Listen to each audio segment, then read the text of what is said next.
Hello girls, hope you are all doing well. आज भी हम पेलिमॉन पढ़ेंगे जो कि सेकंड पेपर में फोर्थ यूनिट में से है।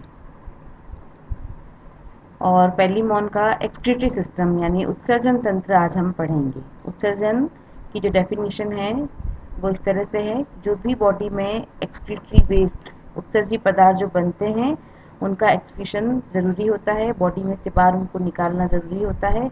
और पेलिमॉन में भी एक्सक्रीटरी सिस्टम या उत्सर्जन तंत्र पाया जाता है। और एक्सक्रीटरी सिस्टम में जो ऑर्गन पाए जाते हैं वह एक पेयर किडनी होते हैं जिन्हें एंटीनरी ग्लैंड या ग्रीन ग्लैंड भी कहा जाता है, और एक मीडियन सैक होता है जिसे रीनल सैक कहते हैं।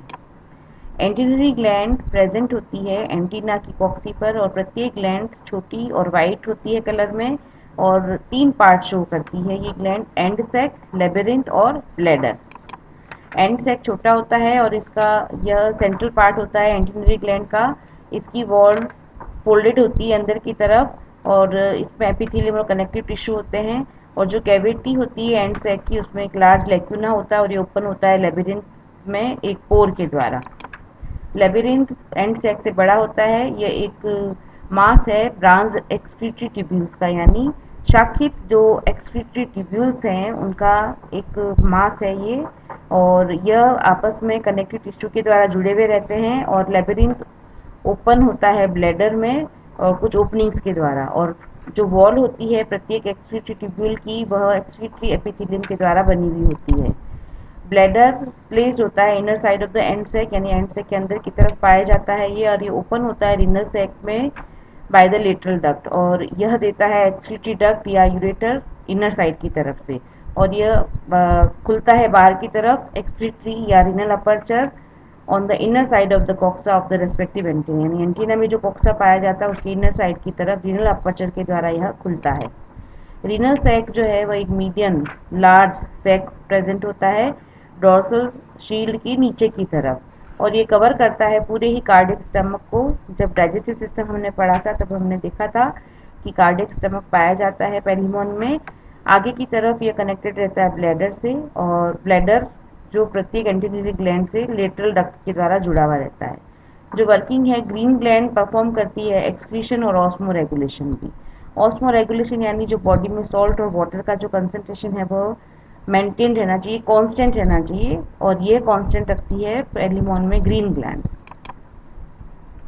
एक्सक्रीशन ग्रीन ग्लैंड्स के द्वारा परफॉर्म होता है। ये सप्लाइड होती है, ब्लड की सप्लाई होती है इसमें, और ये जो सप्लाई होती है वो डिफरेंट एंटीनरी आर्टरीज के द्वारा होती है। और जब वाटर का अल्ट्रा फिल्ट्रेशन होता है तो जो उसमें डिजॉल्व सब्सटेंसेज होते हैं वह पास हो जाते हैं एंड सैक्स में, और जो फिल्ट्रेट होता है वो लेबिरिंथ में चला जाता है। और फिर यहाँ पर सेलेक्टिव रीएब्जॉर्प्शन होता है, यानी चयनात्मक अवशोषण फिर से होता है, जिसमें यूजफुल जो प्रोडक्ट्स होते हैं वह रिटर्न हो जाते हैं ब्लड में और लेबिरिंथ में चले जाते हैं। और जो यूरिन है वो कलेक्ट होता है और चला जाता है ब्लैडर में। और जो एक्सक्रीटरी फ्लूइड है वह भी आता है यहाँ पर रीनल सैक के द्वारा, और यूरिन पास आउट होता है यूरेटर और रीनल अपर्चर के द्वारा। ऑस्मो रेगुलेशन जो वाटर एंटर करता है बॉडी में पेलिमॉन की ऑस्मोसिस के प्रोसेस के द्वारा, और ये कलेक्ट भी होता है और बाहर की तरफ यह भेजा जाता है ग्रीन ग्लैंड्स के द्वारा। और प्रॉन बहुत ही ह्यूज क्वांटिटी में, यानी बहुत ही बड़ी मात्रा में वाटर को बाहर निकालता है यूरिन के रूप में, और मेंटेन रखता है ऑस्मो रेगुलेशन के प्रोसेस को।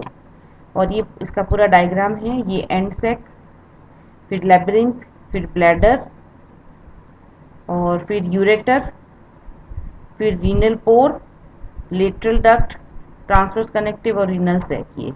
ये पूरा एक्सक्रीटरी सिस्टम है पेलिमॉन का।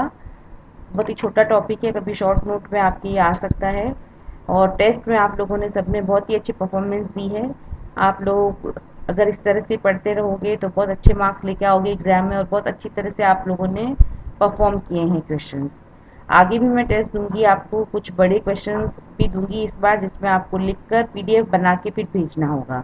प्रोसेस में बताऊंगी आपको, फिर भी अगर कुछ समझ में नहीं आएगा तो मैं आपकी पूरी हेल्प करूंगी इसमें कि किस तरह से आपको जो पीडीएफ है बड़े क्वेश्चन के आंसर की वह अपलोड करनी है।